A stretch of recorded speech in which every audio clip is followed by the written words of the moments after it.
kuki muganga icyo wahoze ubaza kuki muganga ari mu gukubitwa? Mu by'ukuri ntabwo hakubitwa muganga, harakubitwa ubwoko bw'abanyarwanda b'abagande.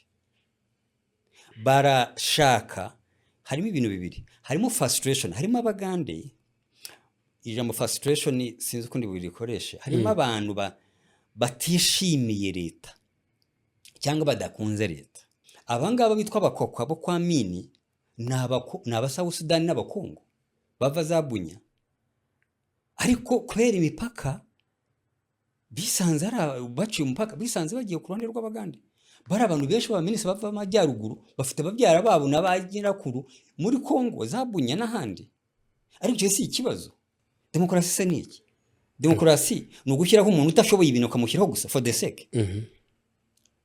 Gisi n'uwana nanone musore nakubwiye ko nize political science cyangwa diplomacy, ariko gisi nemera mu bintu bya western democracy ntabwo nyemereramo na gato, kuko democracy nka ziriya zica ibintu kurusha kubyubaka. Ikaze kuri Cape Media, nitwa Jean Pierre Kagabo. Tariki 9 z'ukwezi kwa gatandatu abagize guverinoma ya Uganda barahiriye izo nshingano. Aba bari bashyizweho na Perezida Museveni tariki 26 z'ukwa gatanu, ariko hagati ya tariki 1 na tariki 3 komite ibishinzwe mu nteko ishinga amategeko yemeje nyine abagomba guhabwa izo nshingano n'abatagomba kuzihabwa. Mu batarazihawe kandi bari bagenwe kuri uwo mwanya harimo Dr. Lawrence Muganga. Bivuga yuko ari ikibazo cy'ubwene gihugu. Uganda ntabwo yemera ubwene gihugu bubiri, ariko bivuga ko uyu muganga yari afite ubwene gihugu burimo ubwa Uganda, u Rwanda ndetse na Canada. Ibi rero byabyukije impaka hirya no hino ku mbuga nkoranyambaga, ndetse abantu banibaza ibijyanye no kwishyira hamwe kw'akarere, niba ikibazo cy'ubwene gihugu gishobora kubuza umuntu kubona inshingano. Mu kiganiro tugiyemo uyu mwanya tugiye kubireba, ariko two gushingira kuri Dr. Muganga wenyine gusa, ahubwo tunarebereye ku bibazo by'ubwene gihugu muri aka karere turimo ka Afurika y'Iburasirazuba no muri Uganda by'umwihariko. Kugira ngo turusheho kubyinjiramo neza, turi kumwe na Eddie Nyarwaya. Eddie, tuguhaye ikaze. Murakaze cyane Kaga. Usesengura ibijyanye na politike, wize ubumenyi bwa politike ariko no gukemura amakimbirane ku rwego rw'ikirenga. Ntabwo ari ubwa mbere tuganiriye, hirya no hino twagiye tuganira kandi ukurikira politike yaba ya Uganda, yo mu karere no ku rwego mpuzamahanga. Kubera iki iyi nkuru ya Dr. Lawrence Muganga isa n'ihari ibinyamakuru haba muri Uganda ndetse no mu karere? Murakaze cyane Kaga. Ikibazo cya Muganga ni ikibazo gitangira mu miterere ya constitution ya Uganda. Abanyarwanda batangiye kujya mu Bugande muri za 24 1924 na 5 kigira muri za 40. Ubugande bwari butaraba igihugu cyitwa Ubugande. Hari n'abagiye mbere y'icyo gihe. Hari n'abagiye mbere y'icyo gihe. Ariko cyane ikibazo cya habaye imvururu mu Rwanda 59 muri za 60 abanyarwanda nanone bajya ari benshi ari impunzi.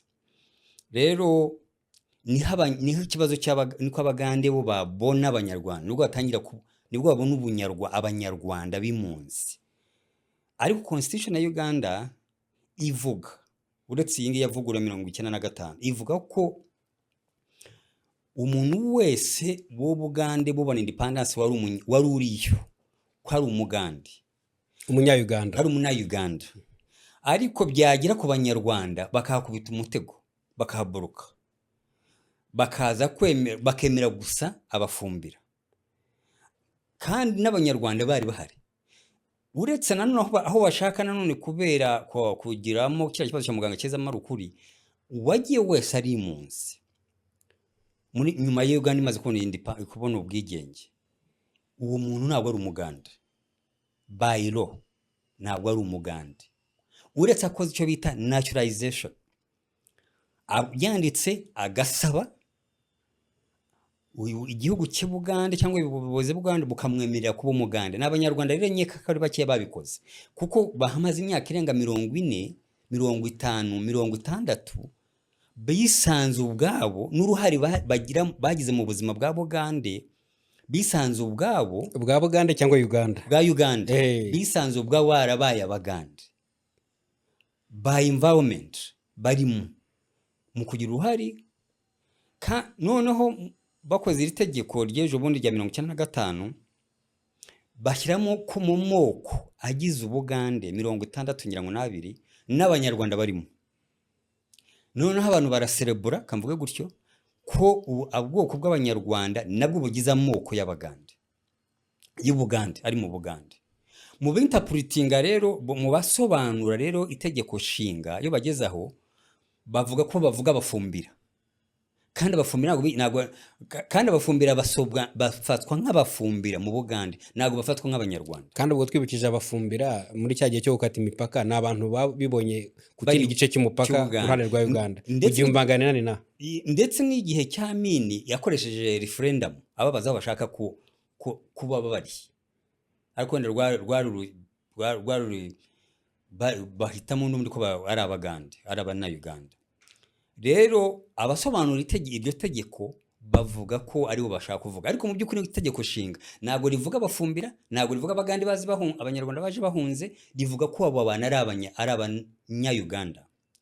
Rero biza bicecetse kubera iki kibazo cya Muganga cyabaye ikibazo. Muganga ntabwo ari minisita wa mbere ubaye minisita muri leta ya Uganda, minisita ufite inkomoko mu Rwanda, ufite inkomoko cyangwa umunyarwanda ariko w'Umugande kamvuge gutyo. Ntabwo rero wa mbere, n'ubu hari n'uwemejwe arahari w'umugore minisita Mudasingwa, ngira ngo ni minisita wa muri presidence ya vice president, amaze imyaka 10 ari minisita, ava Mukono, ashobora kuba ari nka 2-3, si we munyarwanda we gusa. Rero ariko Muganga we yarazwi ko ari umunyarwanda kubera impamvu nyinshi. Igihe bashaka kumwirukana ku kazi kuba vice chancellor, bagakoresha inzego z'umutekano kumwambika umwambaro w'ubumaniko. Ariko reba ku isi vice chancellor w'ihe university wa Victoria University ni imwe mu kaminuza zikomeye zihenze z'ibigugu, abantu bose baba proud kuhigira, kuko nta muntu uhigira uri hasi $20,000 by'amadolari. Kandi Muganga yakoze ibintu bikomeye mu kwigisha gutanga scholarship no kuba innovative muri iyo kaminuza, kuburyo abantu bamukundaga. Ariko kugira ngo kuko abantu bamugiriye amashyari niko nkeka, bashaka kumunaniza kuri uwo mwanya, bakoresha security. Hari leta zimwe na zimwe muri Afurika uyu umuntu aziranye n'umuntu w'inzego zo hejuru zifata ibyemezo, bakomekaho ikintu bashatse kandi kikarangira. Noneho batura umunyarwanda, batura maneko. Reba vice chancellor basanze mu biro bakamukubitaho. Ubwo ni igihe Uganda ifitanye ibibazo n'u Rwanda, ejo bundi we muri icyo gihe bisa naho binarangira. Ariko icyo gihe hari hakiriho kandi hakiyobora DMI cyangwa CMI baba baramufunze. Uwamufunguje cyangwa atumye bamurekura ni president, ko abanyarwanda barabagashumba n'abandi barirukanse uwo mugoroba ko bendaga kuhita bamukubita ku mupaka. President watanze amabwiriza ko bamurekura asubira mu kazi ke. Ejo bundi rero ariko urumva ni nacyo abangaba za social media bari mu gushyira imbere umuntu wo leta yagaragaje ko ari maneko, kwanekera ikindi gihugu, ko ari maneko wa Kagame. Nabyo ndaza kubigeraho kuki iki kibazo cya Muganga cyabaye ikibazo cya Muganga. Wenda unyemereye reka dukomeze tugere ku bwene gihugu bwe, turaza kubigeraho. Ndakubaza warugeze aho nshaka kuvuga ngo kuki byabaye inkuru ikomeye cyane. Ntabwo ari we wenyine wangiwe kujya muri guverinoma, nakubazaga kubera iki ari we wabaye inkuru cyane. Ikibazo cya Muganga kirimo ibintu bibiri. Harimo abantu nka 5 banumwe muri iyi leta, minisitiri w'ububanyi n'amahanga Dr. Donia Yebare, ngira ngo yabaye na ambassador wahangaha, yayoboraga yagize uruhare cyane mu kongera kuzahura umubano w'u Rwanda na Uganda mbere yuko muhoza bizamo. Yabaye ambassador ngira ngo wahangaha, abambasada muri Africa Union n'Abagande, ajya kuba amaze hafi imyaka 10 yari ambassador, ari representative wa Bugande no muri Security Council yabaye na w'Abagande.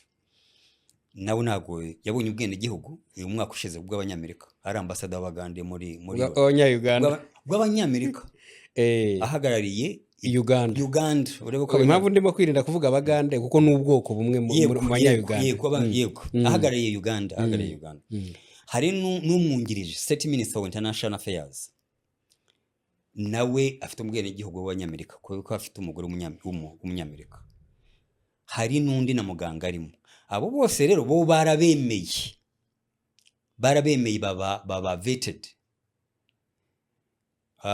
muganga wenyine niwe banzi, ariko ntabwo bamwangiye mu by'ukuri kuko ari umunyakanada, kuko nabo bose bafite ubwo hanze, bamwangiye kubera afitanye isano n'u Rwanda.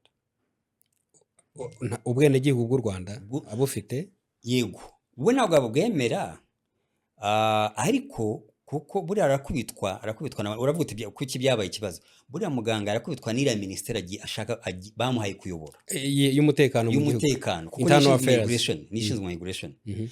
Hariya rero hari abantu bahinduye akazu kabo ko guhanga, ko kuboroka abo bashaka nabo badashaka. Ziri information bahaye parliament kuzana passport y'u Rwanda agenda yajya Canada n'indangamuntu, nibo babiproviding, nibo babihaye kariya kanama ka pariroma. Ese ntabwo biri mu nshingano zabo gutanga ayo makuru? Kuki se ariyo batanze? Kuki batatanze se ko abo bose hejuru kuko bo ari icyo gihe cyo twaganira ayo batanze siyo? Niyo nibyo mvuga. Ariko urumva nibo mbega bashyize ayo makuru information zose zo parliament yakenera. Yaba kuko yavugaga gusa ubunyakanada, ntabwo yavugaga ko ari umunyarwanda, ko afite isano n'u Rwanda. Bo rero bagaprovidinga, bagatanga amadokima menshi byo abantu bashingiraho ntabwo ari kuboroka, kukitambika. Kuko impamvu mubaza ibyo, iki kibazo cy'ubwoko bw'abanyarwanda muri Uganda cyari kimaze igihe, uribuka bitwa abavandimwe mu ishyirahamwe ryabo, aba no muri body yabo bari bamaze igihe bagaragaza ikibazo, bigezweho na President Museveni nawe agaragaza ko abantu bakwiye guhabwa uburenganzira bwabo. Noneho babonye Museveni amutanze ku mwanya wa Minister of State muri Minisiteri y'Umutekano mu gihugu, abantu baravuga bati banze ibibazo bigiye kurangira. None se ubwo Perezida Museveni utari ufite ayo makuru? Urumva ikibazo cya constitution, icyo twita constitutionalism, kiba gifite imiterere yacyo, ishobora guteza ibibazo cyangwa ikabikemura. Mu Bugande iyo leta ishyiraho, iyo perezida ashyira designating propose cabinet members, arabanuma bakajya mu nteko bakaba vetted. Wena nko mu Rwanda nubwo nabize neza ko ndacyo biteye, bakuvetinga mbere yuko perezida kunuma. Mbega hari abashinzwe gusesengura ubwo. Mu Rwanda abagize kabineti bashyirwaho iteko nshinga nivuga ko nyine bashyirwaho na perezida amaze kujya inama na minisitiri w'intebe, icyo gihe bo barahira. Ariko hari abandi bayobozi bo bagomba kubanza kwemezwa na Sena, ariko ku bagize guverinoma ndavuga cabinet ntabwo ariko bimeze. Urumva ko bitandukanye. Noneho ubu ko Museveni cyangwa perezida ya Uganda ngira na Kenya nuko bashyiraho cabinet bagenda bashingira ku moko y'ibyo bihugu.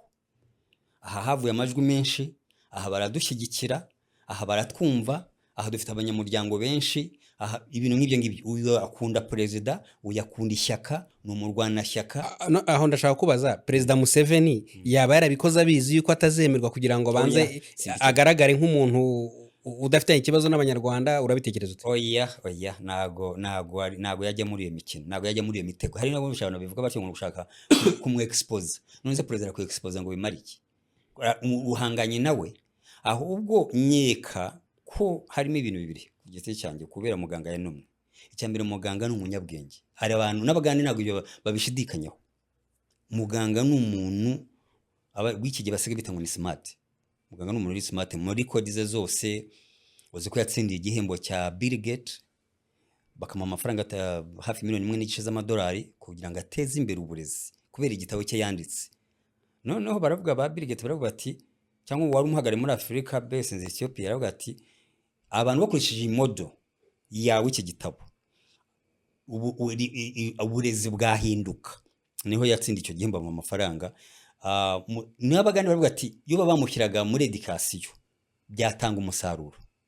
Ariko ibyo ntabwo bikura ko abantu bakwanga. Ariko ndaza kugaruka kuki muganga icyo wahoze baza, kuki muganga ari mu gukubitwa. Mu by'ukuri ntabwo hakubitwa muganga, harakubitwa ubwoko bw'abanyarwanda b'abagande. Barashaka, harimo ibintu bibiri, harimo frustration, harimo abagande.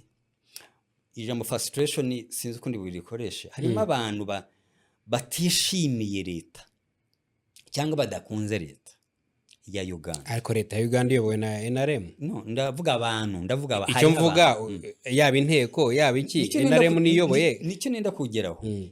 Iyo frustration iva himo, ndasobanura iyo frustration ituruka he. Harimo abantu bari frustrated na leta cyangwa se n'abantu bari mu butegetsi batishimye noneho bakavuga bati ibintu bibiri. Icya mbere kugira ngo ubu butegetsi bugumeho niko bo babivuga, ni abanyarwanda batuma Museveni agomba kubutegetsi, nibo bamutora. Kubw'ibyo rero nihe dushoboye, tugize imana aba nibo dushoboye. Ubu ngubu urebye hari ikintu cya negativist iri ku banyarwanda mu Bagande, si bose ariko mu Central Buganda ubona hari ikibazo cyo gushaka gushyira imbere abo banyarwanda ko ari bantu babi mu moko yose. Kanga usaze ikindi kintu cy'abanyarwanda, iyo bavuga abanyarwanda ntabwo bavuga buri munyarwanda wese uri hariya. Hari ubwoko runaka batagetinga bishaka kumera hafi nk'ibya Kongo. Irindi kize cya Kongo, ikibi cya Kongo bo ni leta iri against ubwo bwoko. Mu Bagande rero ntabwo ari leta, mu Uganda ntabwo ari leta, n'abantu cyane cyane bakabaye ngira ngo bava nk'aba yakabaye muri opposition, nibo batagetinga u Rwanda. Kubera iki? Hazamo ikintu cyo ngo cyangwa se perezida akigirwa n'abanyarwanda buri gihe mu matora, kuko abanyarwanda benshi basa n'abantu bari ku ngoma ye b'abanyankore cyangwa b'abahima, niba batandukanye. Noneho kubera ku buryo babakora kandi ari abana Uganda bagenzi babo kandi bafite power, bahita bafata iyo frustration bayibogeka ku bandi bantu bakabaye nk'aho bari wiki. Reka tubatagetinge, twubake tushyireho spirit iri against mu gihugu. None tubatagetinge as a targeted ethnicity, tubatagetinge tubahindura ikibazo ku ibibazo duhura nabyo byose ari bo banyiri bayazana. Ni nayo spirit ihari. None ubutegetsi bwa Uganda ukaba udashobora kwirinda uwo mutego. Ugize neza ikibazo bajeje. Leta buriya perezida ni umutima w'igihugu ku isi. Perezida ni umutima, ni ubugingo, ni ipfundo ry'igihugu uko kigiye kubaho. Urimo urakoresha ikinyarwanda cyiza gikomeye rwose. Congratulations. Merci, thank you. Ni ku buzima bw'igihugu uko bugiye kubaho. Uko rero ufata ibintu niko n'icyo gihugu kiba kigiye kubaho. Noneho rero iyo ukoze ibintu nka Uganda, hari ikintu turi mu ishuri twita spoiled system. Ni Bugande spoiled system urashaka kuvuga ni system ibi rotten, ni system ibiri weak, ni system ibipfuye. Yubakiye rero ubuyobozi bwubakiye kuri system ziri spoiled, zabaye zatese, zisa naho nta igihugu iyo mumaze gutora perezida cyangwa igihugu kigizwe n'inzego rwa leta, ntabwo buri muntu wese afata icye asimbura leta. Ni nyirabyo nakubazaga niba uvuga ko hari abantu batishimiye abanyarwanda bagashaka no kubibasira kubera ko batekereza ko bashyikiye Museveni bakabahuza n'abahima n'abanyankore. Museveni niwe waba wiki ku buryo atabimenya ibyo bintu. Ntabwo nshaka kuganira kuri character, ku miterere, ku mitekerereze y'uwo muyobozi. Kubera iki? Oya, sinshaka kuganira ku mbaraga ze na weaknesses ze. Ndaje gusa tuvuga kuri system. Oya, nanjye sicyo nakubazaga niba koko Museveni nawe abizi ko abo bantu nabo ari abanya-Uganda bishingiye ku itegeko nshinga, nawe akwiye kuba barengera nk'uko ari ushinzwe kurinda itegeko nshinga. Wahoze uvuga ko perezida ari we mutima, ari we pfundo. Nicyo navuze spoiled system. Spoiled system. Urumva Museveni ko yubatse ubutegetsi bwe, yubatse nk'umuntu ejo uzagenda, yubatse nk'umuntu utazatinda ku butegetsi. Noneho yubaka kandi ari muri manda ya 7. Yubaka, ndavuga muri back mind ye, mu bitekerezo bye bakora Constitution 95, yumvaga azayobora gusa imyaka 10 akagenda. None ibyo yubakaga byose, yubakaga ibintu bisa mwubaka demokarasi yisanzuye mu baturage, igiye kubatetesha bakora ibyo bashaka akagenda. Guhindukiza ari ibitekerezo bya muntu, ibyo ni ibisanzwe mu byukuri byose nabitindaho. Ariko yubakamo mu Bagande mu kintu kiri spoiled cy'ubutesi, kandi kidakemura ibibazo by'ingutu by'igihugu. Ariko baba ari abatesi bareka abanyarwanda nabo bakajya mu butegetsi nka muganga bakamureka. Navuze ntabwo ari abatesi. Nakubwiye ibintu bibiri. muri ubwo kubaka ikintu nk'ejo umuntu uzagenda yashyizemo ikintu gisa na liberalization ya politiki kusa naho urekuye nibyo mvuga ubutesi no kandi azi ngo ariko ubwo bwisanzure nibwo abantu baba baharanira n'ubundi nyine bavuga bati dushaka ubwisanzure rero ntabwo bwubaka ibihugu. Ubwisanzure bw'ubutesi bwica ibihugu, bwica system iyo ariyo yose. Rero we yuba gutyo ubu ngubu urabona ko ahubwo hashyira aho abonye ngo nagwa agiye arasa wenda n'uwenda kugenda cyangwa aracyahari, ariko amazi yarenze inkombe. Ubwo kugira ngo uhandure ukemure bya bibazo bimaze imyaka 30, hariho abantu baba batakibyumva kuko urasa naho wababeshye ku buryo noneho rero ikije cyose kiba ari kibi. Ni nayo mpamvu ugenda nemeranya. Sinzi niba bakurikiye kuri social media hari umuntu witwa Gashumba, ndamuzi cyane, muri PLU iriya ya Muhozi, yavuze ngo ibintu nibikomeza ngo haraza kuvuka ikimeze nka M23 muri Uganda. Afande Muhozi umugaba mukuru w'ingabo za Uganda yisavuga ngo araza gutumizwa muri PLU aganirizwe. Niba wabikurikiye ibyo bishatse kuvuga iki? Ese uri Gashumba ni muntu cyuriye wavuze ngo uramuzi? Gashumba giye icyo muziho ni umuharanira ufasha gukora advocacy ku banyarwanda kurenganurwa nk'abana Uganda nk'abandi, nicyo muziho. Kuri akaba no muri muvoma ya Muhozi kigo kuko n'umugande nk'abandi n'umuna Uganda nk'abandi. Narabibonye mu by'ukuri amazina y'ikina bivuze ni nk'amezi abiri avuze bira bintu yari mu party runaka muri celebration imwe afata ibyo jambo. Nibyo nakubwira ibintu bya Uganda byabaye spoiled. Buri muntu wese avuga ibyo yishakiye kandi buri muntu wese yumva ko afite power, ko afite authority. Aho rero nibyo nakubwiye spoiled system iba ifite ikibazo. Na Muhozi ashobora no kutamuhamagara, ariko namuhamagara byaba ari sawa kuko utangira kubaka ibintu byo uko bishaka. Urabona Muhozi ko yubaka ibintu bye, niyo mpamvu bamwe banamukubita baravuga ko ari iri generation ya Muhozi ari mu kuzana, kandi bumvaga Hozi uvuga ku ikise ko president yamushyizemo, ku kise yamushyizemo ni nko kuri recognize abanyarwanda, kandi uko nimba mufite ahantu muhafite ikibazo koko nkuko bavuga ko babaharasinga, reka dushyireyo mwene wanyu noneho turebe nawe uko akemura icyo kibazo, anadufashe legitimacy. Mu by'ukuri kiriya ni ikibazo cyagombye gukemurwa na perezida w'igihugu, ntabwo ari amategeko. Cya kibazo cy'abanyarwanda nese kuvuga ngo bazatangira nk'ibya M23 ubwo ntibivuze ko ari ugutangira guharanira nyine uburenganzira bwabo babinyujije mu kwitwaza intwaro. Naho abantu ba Uganda bivugira ibyo bishakiye. Uravuga ko byari kwiganirira? Nibyo nayimirije munarenzaho no kwiganira no gutese ntabwo bishoboka. None ntibishobora gutuma abantu bafite inkomoko y'abanyarwanda bibasirwa kurushaho niba ari byo? Ibi nakubwiye still ni ikibazo kiva ku system uko ibe yubakitse.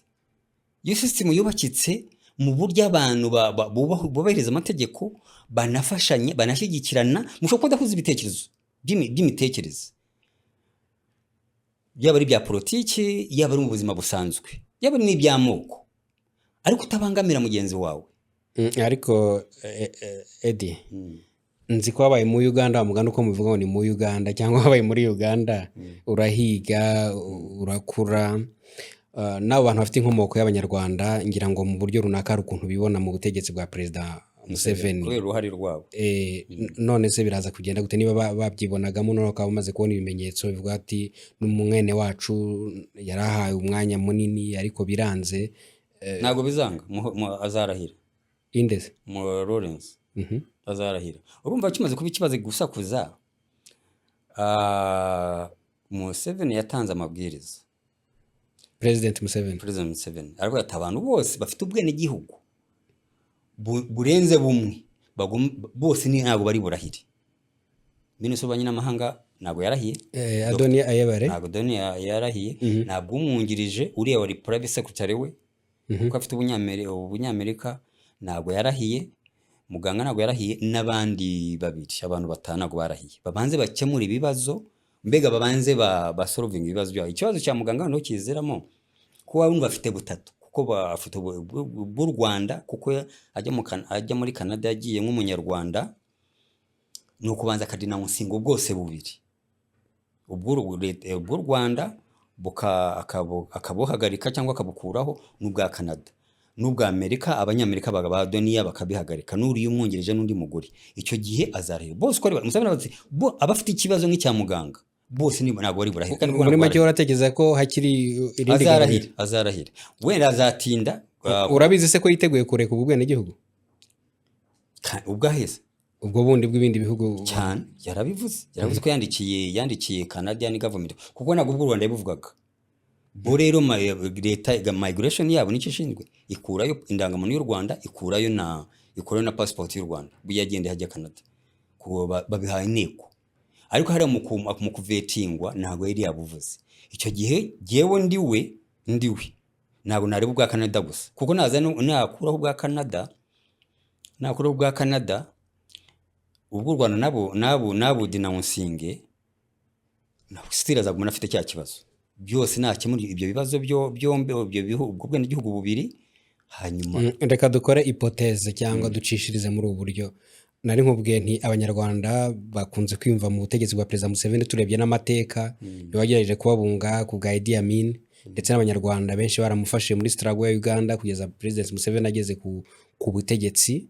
Kuvuga ngo rero havutse icyo kibazo, ubwo utangira kureba ku mibanire y'ibihugu. Nkawe rero ukunda gusesengura ibyo ngibyo, iki kibazo cyarebwa gute mu mibanire ya Uganda n'u Rwanda?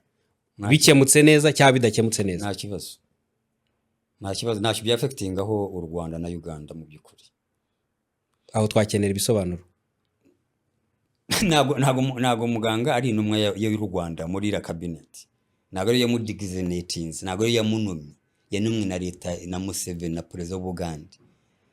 Nk'ugiye gukorana cyangwa gukorera leta cabinet Abagande, na uruso Rwanda ngo ruzamo ruti naho bihuri, ntabwo ari ambassador w'u Rwanda ngo yirukanwe completely n'Umugande.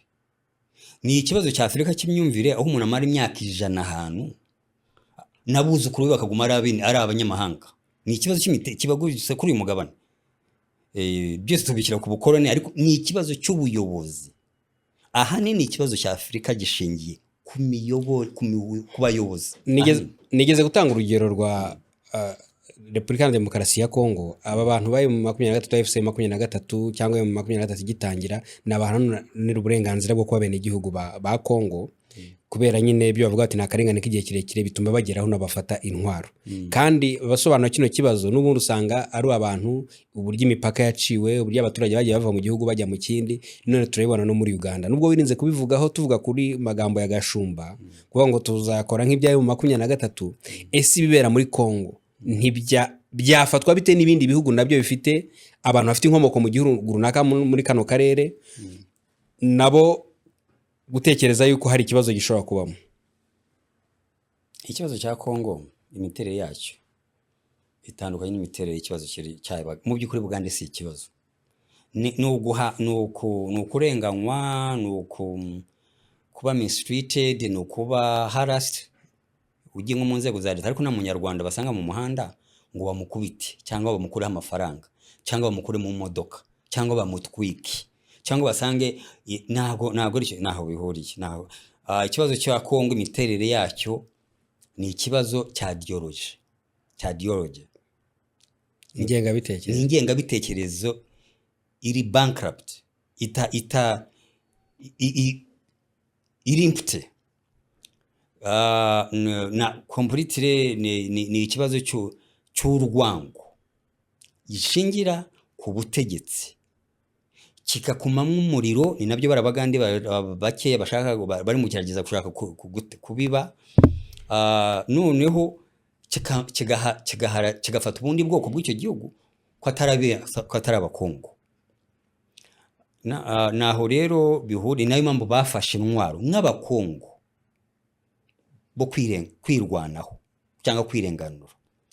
Ntushobora kunyemeza ngo umuntu umaze imyaka 500 cyangwa 1000 muri Masese cyangwa 500 mu Minembwe cyangwa Imurenge ngo uvuge ngo umuntu n'umunyarwanda ko avuga Ikinyarwanda. Ibihugu byose bituranye bivugana, ibihugu hari abantu bavuga urwo rurimi. Iyo ugiye za Busia hari ahura speaker John bavugaga cyane birukanaga Bugande Anita Among kari agace k'iwabo kose za CBI muri muri muri muri muri muri Kenya usanga bavuga urwo ari abo bantu ari ababyara ari basaza babo. Hari umugize kuba minister wa Bugande mukuru we ari vice president wa Moi, ariko muri umuntu we bakurikirana mu ndimwe ari umuganda ari minister. Yaravuye mu ishyamba arwanya leta ya Museveni ko yari muri leta ya Bote yanga Bote yo Bote ariko nigize ikibazo. Abangaba bitwa abakokwa bo kwa Mini naba South Sudan n'abakongo bava za Bunya, ariko kubera imipaka bisanze baciye umupaka bisanze bagiye ku ruhande rw'Abagande. Bari abantu benshi ba minisitiri bava amajyaruguru bafite ababyara babo n'abagirakuru muri Kongo za Bunya n'ahandi, ariko cyo si ikibazo. Ubu tuvugana harimo harakusanga ibitekerezo mu cyo bita EAC Confederation, ni nk'iteko nshinga ryagenga kwishyira hamwe mu bya politike mu bihugu by'umuryango wa Afurika y'Iburasirazuba. Uyu ni umuryango u Rwanda rwagiyemo muri 2007 wenda kumaramo imyaka 20. Ibindi bihugu byose byo muri East African Community cyangwa mu muryango wa Afurika y'Iburasirazuba abantu batekereza ko kurujya n'uruza rw'abantu n'ibintu kuba wakora hamwe ugakora handi bitakabaye ikibazo. Uratekereza ko amahame yo kwishyira hamwe muri Afurika y'Iburasirazuba yafashe urebye nk'icyo kibazo cya muganga Dr. Muganga twavugaga? East Africa niza kubivuga turi kuri televiziyo, hanyuma mwawe wayoraga ibiganiro ngo tugana ari kumwe na Ambassador Fatuma n'abandi. Ikibazo cya East Africa cyangwa cya African Union ni ikibazo kiri squared ku buyobozi, ku ba leaders ba Africa. Naho ibindi bazakusanya ibitekerezo bitanga akazi abantu bahembwe neza, ariko ni forum nk'izindi zose ntacyo bizatanga mu gihe abayobozi ubwabo batabihindura batabigiramo ubushake. Kandi nibikunda nimbuzi igihe twahombye amahirwe ya mbere kandi yasa na ya nyuma abitwa Casablanca na Monrovia bamwe bashaka kwa Afrika bo muri Ghana n'abaki ba president wa Ghana bankuruma bashaka aho ngo niho bagomba gusenyira ubwa nyuma kwa Afrika ba integrated kaba one protocol unit. Banyerere barabyanga ikabimwe mu bya politiki nkuko ubona United States banyerere barabyanga bavuga ko ahubwo integration za regions uko kwishyira hamwe tw'imiryango y'uturere niho mahirwe byari byarangiye, ni amahirwe asa na ya nyuma ko Afrika rigiye kwishyira hamwe ikaba one protocol unit cyangwa union. Umurongo wabanyerere na bakawunda ufata umurongo na ba Perezida Kenyatta ko ba Casablanca iratsindwa ibura majority. Kugeza uyu munsi turacyanga n'icyo kibazo cyo kwishyira hamwe kwa Africa Union. Abandi baza rero nimba ukirwanira umuntu kuko yabaye minister, ukirwanira umuntu ndaza gura kuri muganga gatoya naho aho nemeranya nawe. Nimba ukirwanya umuntu ngo yabaye minister, uwo muntu aribona muri African Union cyangwa unit imwe ya East Africa. Ukirwanya umuntu umwe gusa, nimba ukica umuntu ngo so umukongo ngo aravuga urundi rurimi cyangwa n'ubundi bwoko, uwo muntu aribona, uwo muyobozi uramubona ashyigikiye integration ya East Africa. East Africa ni kuri jewe nyifata nka forum, ni forum y'ibihugu aho baganirira bagakemura ibibazo bitari iby'ingutu, ibibazo bisanzwe by'amakimbirane nayo yoroshye, ariko bagatanga akazi umuntu wese ushaka kuba utagifite umushyira ukahamushyira kugira ngo ahembwe neza aruhuke. Umuntu ushaka kugira ngo agufashe mu bitekerezo byawe nk'ishyaka cyangwa nk'igihugu ukahamushyira kugira ngo champion ibyo bitekerezo. Ariko mu by'ukuri na East Africa tugifite abayobozi bahari na East Africa duteganya kubona nayo completely, kandi abayica ni nabo bayiririmba cyane cyangwa bayidindije, ni nabo bavuga cyane integration. Uretse ko nari buvuga amazina yabo, ntabwo nanjye gusa kuvuga amazina yabo, ariko icyo nakubazaga twavugaga nyine ibibazo by'abanyarwanda bafite inkomoko y'u Rwanda mu bihugu bituranye n'u Rwanda. Iyo turebye uko bagiye bisanga aho hantu, ni ibibazo ubona muri Kongo, muri Uganda ukayibona, muri Tanzania no mu bindi bihugu. Ese ubu dufite icyizere ko hari igihe bizakemuka, igihe bitakemuka byagenda gute? ntago jewe kuri jye kera Museveni atarandika igitabo cyitwa Mansard Seed yize kuvuga kwandika ikindi Cyitwa? gitabo. Urabona igitabo yanditse cyitwa The Mansard Seed. Ni igitabo cyakunzwe cyane cyane, avuga ko intambara abantu 27, politiki za Fronasa, za Mundurana, uko yize ubuzima bwe, ko yatangiye guharanira iterambere ry'Abahima cyangwa ry'Abanyankore, bivuga ubuzima bwose n'ukuntu bafashe ubutegetsi cyangwa yafashe ubutegetsi. Ariko mbere yahiranze kandi gatabo gato yakitwa ko ikibazo cya Afurika ari ubuyobozi. N'abo abanyamakuru ba BBC ryeze bagiye babimubaza akavuga ati navugaga abantu batatorwa. Tegeye nibo navugagaho. Ariko yavuga ko ikibazo cya Afurika ari abayobozi batinda ku ngoma cyangwa ku butegetsi. Ko ariho hakize ngi. Ariko so gutindaho gusa. Kumaraho imyaka 5 njya ngira ayo madiba n'abana Kenya cyangwa n'abandi. Banenga wenda u Rwanda bavuga ati president wanyatinzeho. Bavuga se kumaraho imyaka kuba president ni ceremonial. Ni umuhango. Tumushyiraho imyaka n'ukugezamo mu kibuga cy'umupira sinzi by'umupira bashyiramo umuntu yananirwa bakamukuramo bakamusimbuza undi. Batari ko ni demokrasi. Demokrasi se ni iki? Demokrasi ni ugushyiraho umuntu utashoboye ibintu ukamushyiraho gusa for the sake. Gisi n'uwana nanone musore nakubwiye ko nize political science cyangwa diplomacy, ariko gese nemera mu bintu bya western democracy ntabwo nyemereramo na gato. Kuko democracy nka ziriya zica ibintu kurusha kubyubaka. Ariko ngarutse ku kibazo warumbajije, tugifite bene ubwoko bw'abayobozi tubona muri East Africa, ibyo kwishyira hamwe, ibyo kugira amasezerano, gusinya amasezerano, kugeza protocol nyinshi, ntacyo bizatanga.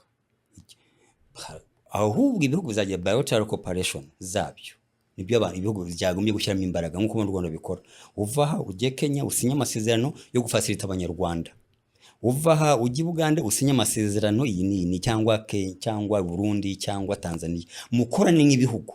Nibyabashoboka n'uwa gatatu abegere. Urana nk'ubu ngubu ko iriya kira kintu Kenya pushinga cyo gukora, ndetse na Mr Dangote yazafasha kubaka refinery y'amavuta ya East Africa. Gutunganya ibikomoka kuri peteroli. Uzibura ko Kenya yigiraga ikayikubita hasi completely ikayisesa. None nibo bari mu ya mbere mu kubaka indi Tanzania. Ibyo rero ni ibihugu bishobora gushyira hamwe imbaraga. Urumva ntabwo ari East Africa, ni ibihugu bibona inyungu akamaro k'icyo kintu. Reka ngarura ikibazo. Hari ibihugu bitemeranye n'ubwenegihugu bubiri. U Rwanda nturi muri ibyo ngibyo. Mu Rwanda ubwenegihugu bubiri buremewe. Nashaka kubaza, mu gihe hari ibihugu byakomeza gutyo abaturage bakajya babuzwa uburenganzira bumwe namwe cyane cyane kujya mu myanya y'ubuyobozi kubera ko bavuga batukomoka mu kindi gihugu ufite n'ubwenegihugu bwaho cyangwa ufite inkomoko yawe, hakagira ikindi gihugu cyo kivuga kiti twebwe ntacyo bidutwaye, uzumva ashaka kugira ubwenegihugu u Rwanda we turamwakira. Mu gihe bavuga bati umutungo w'ibihugu n'abaturage babyo. Urabona iyo scenario igihugu cyakihitiramo gutyo kitazibonera abo bahanga cyabana gute n'ibindi? None Amerika ikomezwa n'iki? Ikomezwa n'iyo politiki. Abanyaburayi bakomezwa n'iki? Abafaransa uri mu kubona bakomezwa n'iki? Njya ndeba ikipe y'igihugu yabo. Exactly. Ukabona no mu kazi 100% no mu kazi. Kuko wenda twebweho ibidukoma mu nkokora nk'u Rwanda cyangwa ubishyize wenda no hirya ukabona Afurika, ni ikibazo cy'ubushobozi. Ariko mu by'ukuri fata abantu bose ubu ngubu Mr Trump, President Trump na Elon Musk akiri mujyanama we, bamaze gukora bira bya green card no gutanga ngo impunzi zize, yaravuze ati nimufata abana bose baje kwigira bakishyura amafaranga yabo bakajya mu best universities za Amerika bakiga amakose dushaka. Uwo mwana nasoza gutya mu muhe ubwene gihugu yari yishyuriye mu muhembe neza ajye mu bigo bikomeye. Nahuye n'abana b'Abanyarwanda babiri Harvard bagraduatinga kandi ko maze iminsi muri Amerika. Baragraduatingaga njya kuri party yabo noneho babiri b'imanga b'Abanyarwanda bagiye kuri scholarship za president. Umwe gugira mutwara Google ajya Silicon Valley. ajya Silicon Valley. Undi Amazon iramutwara. Mukuru wabo yize Columbia University, nawe muri New York. nawe ikindi kigo n'icyo ngicyo kiramujyana. Ibyo rero wabyita rimwe na rimwe nabyati leta yatanze amafaranga, ariko si n'ukundi kuboko kwa leta y'u Rwanda. Hari abanyarwanda iyo wubatse diaspora neza bashobora gukora hariya kandi bakubaka igihugu cyabo. Hari undi mwana bamwita umwana ariko n'umugabo, no Embassy yamubwiragaho ni engineer, ni wubaka ibitindo bikomeye bya Amerika, nayo yagiye kuri president scholarship w'umunyarwanda kuri izi scholarship za president, ni wubaka ibiraro bya company irakomeye. Iyo niko umuntu wese, igihugu cyose kivoma abanyabwenge ntabwo kitakomera. Iyi politiki rero y'u Rwanda ya president nta cyayinganya nayo, iyo guha ubwene gihugu umuntu wese ushaka kuza kuhakorera. N'umuntu njya kwiga Nairobi kuri university, abantu bafataga u Rwanda nk'icyaro, bafataga u Rwanda ikintu cyo abantu bumvaga u Rwanda nta kintu. N'abaganda bangabo, kuko abantu bakuze ari impunzi, ababyeyi bacu bande wakanyarwanda, ariko uyu munsi ni urugero ku bantu benshi udafite umutima mubi, kuko igihe wanga kwemera ikintu cyangwa umuntu kuko gusa wowe ku giti cyawe utamukunda, ariko mu by'ukuri ibyo akora byose ubona nta kibazo, wakufite dore kiriya gicebe nta kindi mwangira ni igicebe gusa, ariko ibindi byose ari amata nayanywa. Rero ni politiki ikomeza ibihugu. Hari igihe none ngira diba n'abantu hirya no hino bakavuga ariko buriya ngo gutera imbere k'u Rwanda ngo kuri Kigali gusa. Okay, fine. Hari n'ikindi kintu nemeranye nacyo, ngira ngo iyo narrative igomba guhinduka ku ba social media n'abandi bo mu Rwanda, kuvuga isuku. Ntabwo u Rwanda ari ikibazo promoting u Rwanda, ntabwo ari isuku abantu bavuga isuku gusa. No, ntabwo ari kuvuga Kigali ari clean gusa. Hari umutekano, hari ibintu byinshi. Ariko uzi gufata miliyoni zawe z'amanyarwanda y'amadolari ukayafata nk'ufashe 10,000 ukarenga umuhanda ukagenda ukinjira mu modoka cyangwa ukajya mu yindi bank. Uzi gufata telefone yawe cyangwa ubundi buzima. Erega mbere kubona isuku hari ibindi biba byabaye byinshi, hari imiyoborere, hari ugushyira hamwe abantu. Ariko za abantu babona ko igihugu kitazabaho. Edi Nyarwaya, ngushimira ubusesenguzi bwawe. Twavuze kuri ikibazo cy'abantu bafite inkomoko y'u Rwanda, twafashe case ya Uganda, ariko twavuze no mu bindi bihugu by'akarere. Noneho ngiye kukubaza, mve mu mwambaro w'umusesenguzi, nawe nk'umuntu wabaye muri Uganda, uri umunyarwanda warahungiye ukazataha, ukabona ko igihugu gitanga basoko ukagira ubwene gihugu nka bubiri mu Rwanda, ukaba wahakora. Iyo ubonye ikibazo nka kiriya, wanarebye bamugana uko u Rwanda rumeze uyu munsi, ni gute wumva mu kukivugaho n'icyizere u Rwanda rutanga, urebye ibyo bibazo abanyarwanda baranyuzemo? Abanyarwanda sinzi ko, ariko ndakeka ko tubizi, ariko abanyarwanda baca umugani ngo nimba wambaye ikirezi ntamenya ko kera. Naga abanyarwanda bazi treasure dufite, ubutunzi dufite ya bwa perezida wacu. Nimba hari, ariko barabizi kubera ko mvuze ndavuze ni nariko turabizi, ariko wenda level yo kumenya nayo ishobora kutangana, cyangwa utabona ibintu kimwe ishobora kutamera, kuko hari ubifata nk'ibisanzwe. Niba hari agaciro ugenda nk'abantu bakunda kugenda, wakora passport yawe. Hari igihe mbona bankira no muri business class kubera ngo passport y'u Rwanda. Hari igihe mfite imizigo myinshi, imitwaro, mba mfite ibintu byinshi ngaruka cyane, no, ibintu byo perezida wanyu nibura ubwo na African Americans, n'abantu muri Caribbeans, n'abantu bari hirya za Indonesia, kati ibintu byo perezida wanyu yakoze byatumye tumenya, agaragariza amahanga nibura ko umunyafrika ushobora gukora ibintu bitandukanye n'iby'abandi. Umwe gusa yahesheje ishema Afrika, si u Rwanda gusa. Ariko kujya ahantu nize kubona umuterankunga, umufatanya bikorwa, nari muri kaminuza ya New Zealand, mwagurutse kuvuga umuzungu avuga ati rekeraho, ati nashaka umuntu muzima dukora no mu Rwanda. ashaka umuntu muzima dukorana, uhita wibonera umufatanyabikorwa mpita nibona umufatanyabikorwa. Izo ni inzira kubera izina rya kubera perezida izina ry'ibintu n'igihugu. akora. Ariko natwe ntabwo tuba twicaye, kuko buriya umubyeyi cyangwa umuntu wakugiriye neza, umuntu wakugabiye, mu muco nyarwanda uramwirahira. Utamwirahiye banza ubura ikigwara mu muco nyarwanda. Uramwirahira. So ntabwo twese twamwirahira tumukora mu ntoki cyangwa tukora ibindi bintu ngo dushyire kuri social media. Ariko mu by'ukuri iki gihugu gifite ubutunzi, cyagize umugisha utabaho, kuko uzi kuguha pasiporo y'imyaka 10 ukayibona mu minsi 2, yego, ukayibona mu minsi 2, ukazana abantu utikanga ko basabe ruswa, bakabafata nk'aba VIP, wenda bikabananira mu bundi buryo cyangwa nibagira ibyo bumvikanaho, ariko nibura babonye umucyo mu mikorere. Bure nta kintu kibi nko kugira leta ziri corrupt cyangwa abantu bari corrupt, bamunzwe na ruswa cyangwa basuzugura.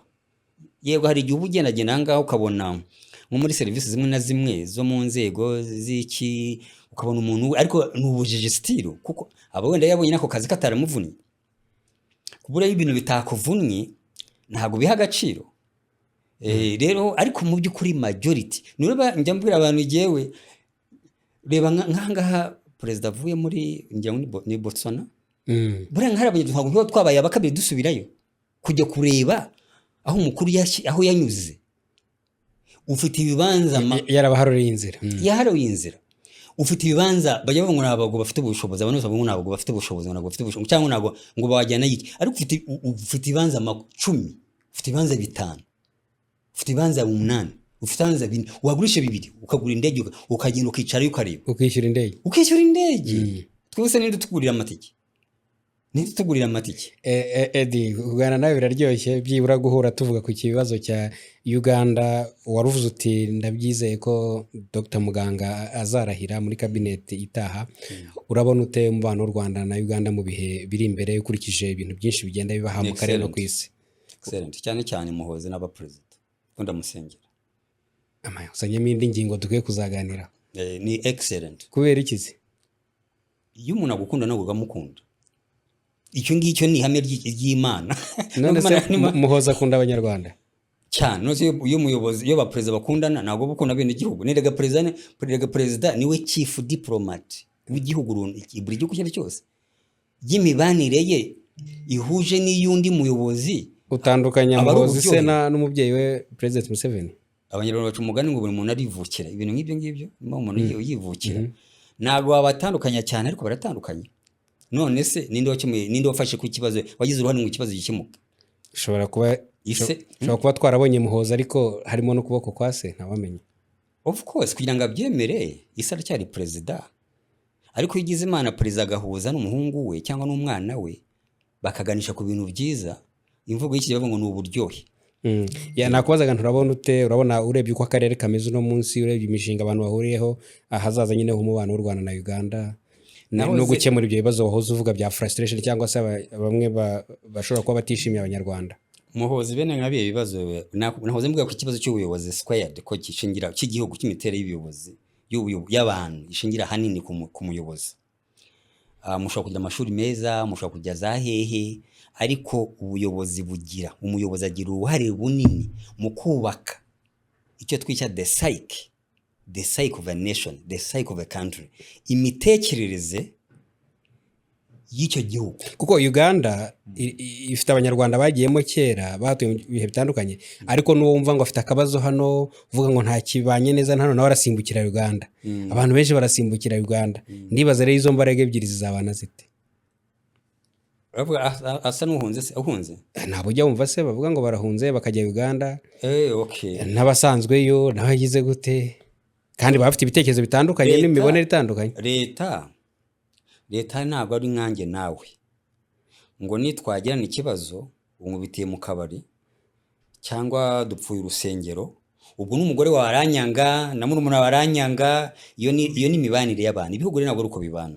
Ibihugu ntabwo bibana ku tuntu twose, habaho imirongo migari yubakirwaho. Naho umuntu yibyaha inkoko cyangwa yibyaha amafaranga muri banka, agiye Kampala se ni mu ijoro, agiye i Bugande yicaye imbere y'imashini aratukanye. Ubu icyo gihe u Rwanda ruhita rwataka Bugande ngo kuko umuntu wanyu adutuka, uretse koko abantu iyo basesengura bakabona umuntu ari threat w'igihugu, imara ategura intambara nabo yabindi byariho mbere igihe cyabakandiho n'abandi bari bafite training za Nyakivara za RNC. Icyo gihe ni threat y'igihugu ku kindi. Ariko ibi ngibi twebwe ko twicaye ahangaha tugiye hari Kampala dututse Perezida Kagame cyangwa dututse FPR nk'uko abantu babikora, tubonye ama-views nimba ari ama-views, hari n'umuntu uri hanze yohereje amadolari 1000, ubwo leta y'u Rwanda ihite yataka Bugande ngo uwo muntu wonyera dukora iki ngo tujye natwe ngo tubikore. Ntabwo bihugu bibana bityo. Byose biroroshye cyane biroroshye sibyo ibihe ibyo ngibyo nibyo byoroheje wenda. Icyo nshaka kuvuga ntabwo buri kantu kose abantu bagapfa, ntabwo ibihugu bigapfa, cyane ku mitekerereze y'ubona politiki ya Perezida Kagame. Perezida Kagame ni umuntu urebye ukunda inshuti, yuri inshuti ye ubu uri inshuti ye ubu uri inshuti ye uretse umuhemukiye. Hari ibintu byo ubona afatiraho kuri Valeri, kandi iyo ubereye u Rwanda muzima, hari ituntu runaka ntabwo buri kantu kose ngo kuki ntabwo abagande bo ntabwo abanyarwanda bo babikora. Abagande ngo baza batuke u Rwanda, batuke Uganda, batuke Muhoza ngo ahangaha bikundi. Ariko nahoze nkubwira ku kibazo cy'imiyoborere nyine nicyo nshaka kubazaga. Hari abantu bahunze Uganda bakaza hano mu Rwanda bagashyiraho uburyo bwo kujya ntabwo byakunda kuri leta. Nahoze nkubwira ikibazo still kiri squared ku buyobozi, ku miterere y'imiyobozi y'igihugu. Buri muyobozi afite uko akora ibintu, yaba atabyitaho, yaba ari kamere ye, ariko bizahinduka. Ndakeka ko bizahinduka, hari igihe bizahinduka. Edi Nyarwaya ndagushimiye cyane ubusesenguzi uduhaye cyane. Ufite imbaraga. Murakoze. Twari dukumburanye byibura hano habonye utese byibura. Ni ukuri komerezaho. Imana iguha umugisha. Ndababona muri bazi nini. Muri bazi nini yaga ikibazo bose aba ari ubushobozi. Nk'ubu Afurika cyo tuba turakenya cyangwa nk'u Rwanda ni ukugira televiziyo nini nka ziriya za South Africa. Ariko wenda ikibazo cy'ubushobozi hari management. Hoya humura bizaza.